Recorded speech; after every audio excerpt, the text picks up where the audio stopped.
ये धरती जहां कभी बच्चों की हंसी गूंजती थी, आज बमों की गर्जन और बदले की आग में डूबी है। इजराइल और ईरान की जंग ने शहरों को खंडहर और इंसानियत को बेबस कर दिया। लोग पूछ रहे हैं कब रुकेगी ये तबाही, कब सुने जाएंगे मासूमों की पुकार। युद्ध की आग में मानवता जल रही है। इजराइल और ईरान के बीच चल रहा तनाव न केवल देशों को बल्कि बेकसूर नागरिकों को भी अपनी चपेट में ले रहा है। प्रतिशोध की जंग में नैतिकता और संवेदना गायब हो जा रही है। आपको बता दूं, हाल ही के वर्षों में इजराइल और ईरान के बीच सैन्य तनाव ने कई बार अमानवीयता की हदें पार कर दी है।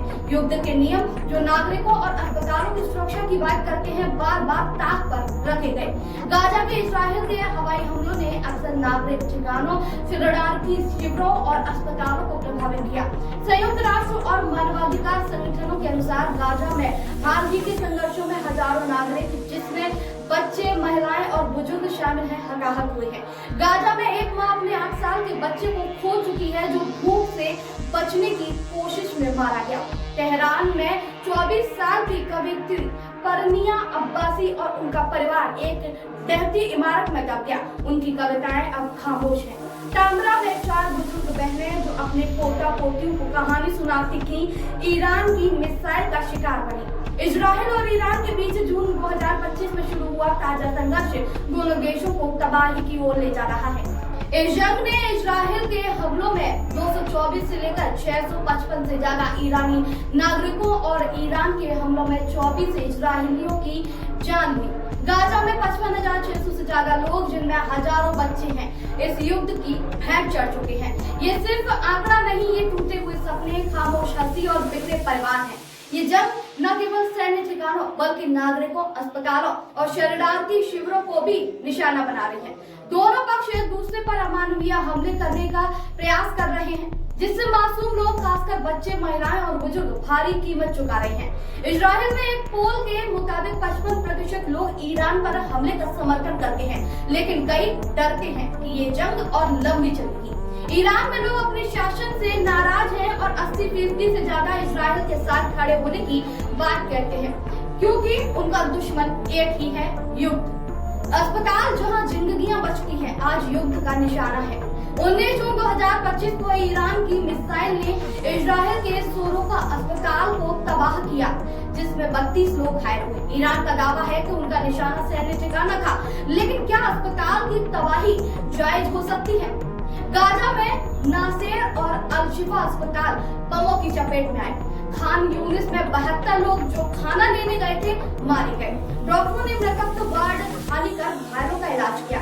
एक नर्स ने कहा कि हम बच्चों के टूटे शरीर सिल रहे हैं, लेकिन बम नहीं रखते। दुनिया भर में लोग इस बर्बरता के खिलाफ सड़कों पर हैं। संयुक्त राष्ट्र और एमनेस्टी इंटरनेशनल ने अस्पतालों पर हमले की निंदा की। लोग पूछ रहे हैं, क्या युद्ध के नियम अब कोई मायने नहीं रखते? तेहरान में लोग अपने घर छोड़कर भाग रहे हैं, लेकिन उनके पास कोई ठिकाना नहीं।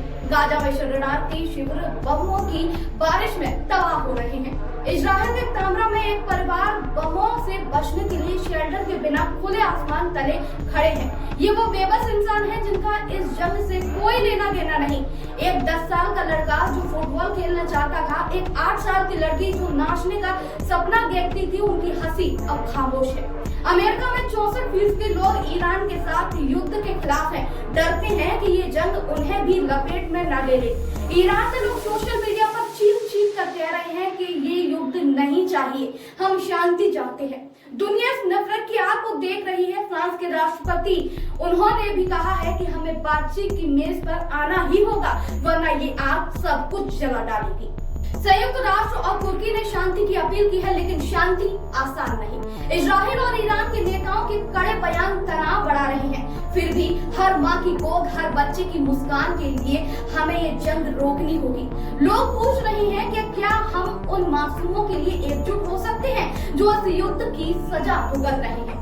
ईरान में एक सर्वे में 99% लोग अपने शासन के खिलाफ इजराइल का समर्थन करके देखे। इजराइल में लोग नेतन्याहू के पीछे एकजुट हैं, लेकिन डर है कि हार की कीमत भारी होगी। ये संघर्ष केवल सैन्य जीत या फिर हार की कहानी नहीं है दोस्तों, बल्कि उन बेबस इंसानों की त्रासदी है जो बमों और बदले की आग में चल रहे हैं। अस्पतालों में हमले, शरणार्थी शिविरों को तबाही और नागरिकों की मौतें युद्ध की अमानवीयता को साफ तौर पर दर्शाती है।